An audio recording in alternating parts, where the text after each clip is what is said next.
प्यारे दोस्तों, आज हम आपको बताएंगे कि रमजान के महीने में गरीब बच्चों पर क्या गुजरी।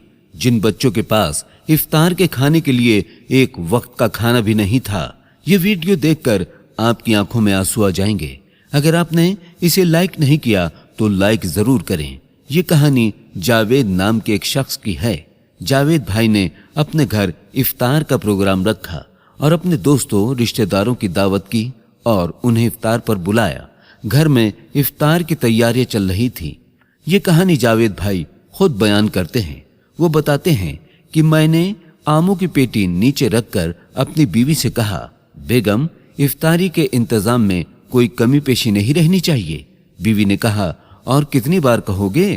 क्या पहले भी कभी कोई कमी पेशी रही है जो इतनी तायद कर रहे हो? पिछली बार भी सब कुछ इतना अच्छा बना था कि आज भी आपके दोस्त तारीफ करते हैं। तो मैंने कहा, हाँ वो तो याद है, आज भी वैसी ही होनी चाहिए। तुम्हें पता है ना, दोस्त अहबाब हैं तो जरा तुम्हारी भी इज्जत होगी और मेरी भी। बीवी ने रूह अफ़ज़ा की बोतल दूध में डालते हुए कहा, हाँ हाँ ठीक है, आप फिक्र न करें, वैसे ही होगी। साथ ही उसने कहा कि चिकन बिरयानी, मटन कढ़ाई, शोरमा, कबाब, जर्दा निहारी, पकौड़े, समोसे, मिल्क शेक, ये सब कुछ तैयार हो चुका है। खजूरें भी मंगवा ली हैं, बस फ्रूट चाट काटनी बाकी है। आप जरा मेरी मदद कर देना, टाइम कम बचा है। ये सुनकर जावेद कहता है, मैंने छुरी ली और बीवी के साथ बैठकर फ्रूट चाट काटना शुरू कर दिया। कुछ ही वक्त में इफ्तारी का इंतजाम मुकम्मल हो गया। हमने सारा सामान डाइनिंग टेबल पर लगा दिया। इतने में दोस्तों और रिश्तेदारों के आने का सिलसिला शुरू हो गया। इफ्तारी के टाइम तक सब पहुंच चुके थे। इफ्तारी का वक्त होते ही सबने इफ्तारी की और खुशी खुशी खाना खाने लगे। इतने में मेरा एक दोस्त अफजाल नवीद का मजाक उड़ाते हुए ये कहने लगा, अरे नवीद यार, थोड़ा ही खाना, कहीं ऐसा ना हो कि तुम्हें यहाँ से उठा कर ले जाना पड़े। ये सुनकर सब हंस पड़े और हंसी मजे के साथ साथ लजीज खानों का मजा लेने लगे। जब सब लोग खाने से फारिग हो गए तो ये कहते हुए बाहर निकलने लगे, जज़ाक अल्लाह, बहुत मजा आया। मैं अपने हाथ धोने के लिए वॉश बेसिन पर गया। जाकर टंकी खोली। इतने में मेरे कान में एक बच्ची की आवाज आई। बच्ची कह रही थी, अम्मी, अब तो सब लोग तरावी की नमाज भी पढ़ रहे हैं और हमने अभी तक रोजा इफ्तार नहीं किया, सहरी भी सिर्फ पानी से की थी। नवीद कहता है, ये सुनकर मेरी आंखों के आगे अंधेरा सा छा गया। ये आवाज पड़ोसियों के 12 साल की बच्ची की थी। मैं ये जानता था कि दीवार से किसी के घर में बिना इजाजत झांकना गलत है, लेकिन फिर भी मैं दीवार से उसके घर में झांकने पर मजबूर हो गया। मैंने देखा कि एक बच्ची अपनी माँ के सर पर खड़ी थी और माँ चारपाई पर सिर झुकाए बैठी थी और उससे नजर नहीं मिला रही थी। बाकी बच्चे अपनी बहन का सवाल सुनकर माँ के जवाब का इंतजार करने लगे।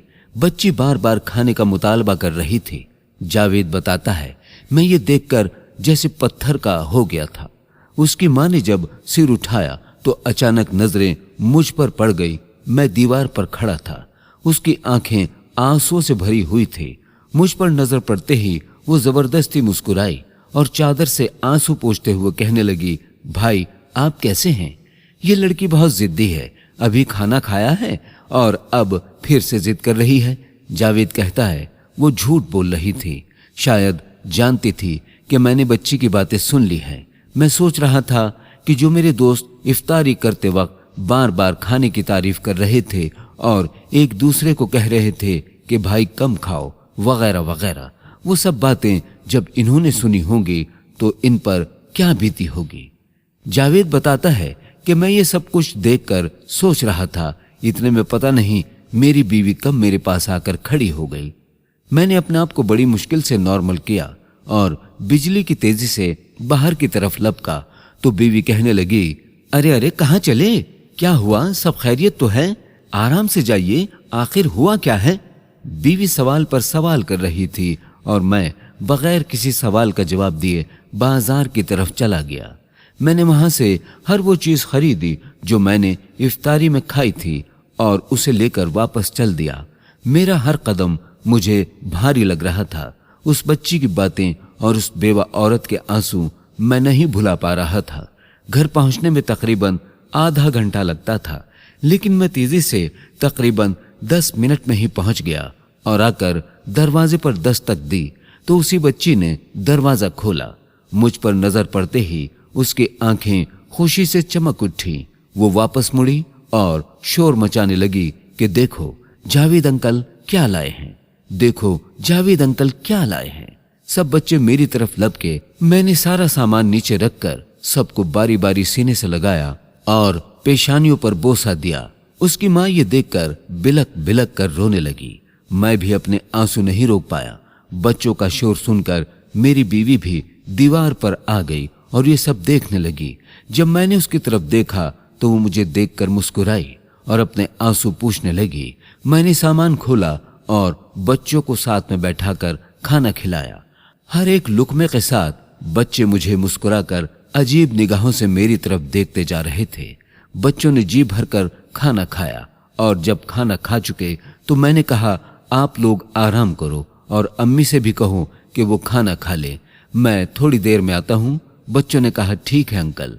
जावेद बताता है इसके बाद मैं वहां से चला और मार्केट से आकर महीने भर का राशन लिया और दोबारा उनके घर आया।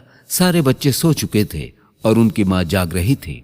मुझे देखकर वो उठ खड़ी हुई और नजरें झुकाकर कहने लगी भाई आपने इतनी जहमत क्यों उठाई।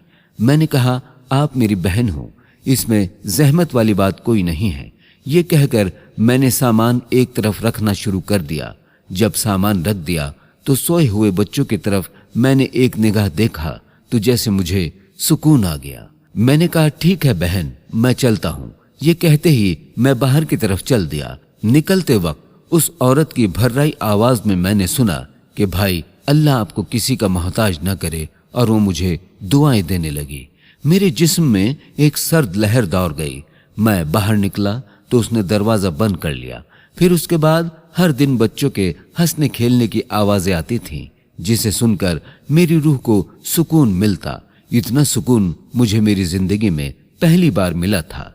जावेद कहता है घर पहुंचकर मैंने सजदाए शुक्र अदा किया और अल्लाह से रो रो कर माफी मांगी कि अल्लाह मुझे माफ कर दे जो मैं अब तक इस बात से गाफिल था।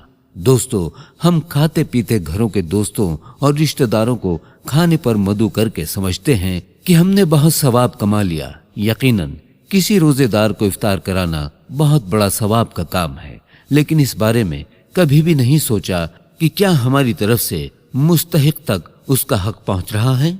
दोस्तों, उम्मीद करते हैं इस वीडियो का पैगाम आप तक पहुंच गया होगा। आप इस वीडियो को लाइक जरूर करें। इस वीडियो को यहीं पर खत्म करते हैं। अस्सलामु अलैकुम। अल्लाह हाफिज।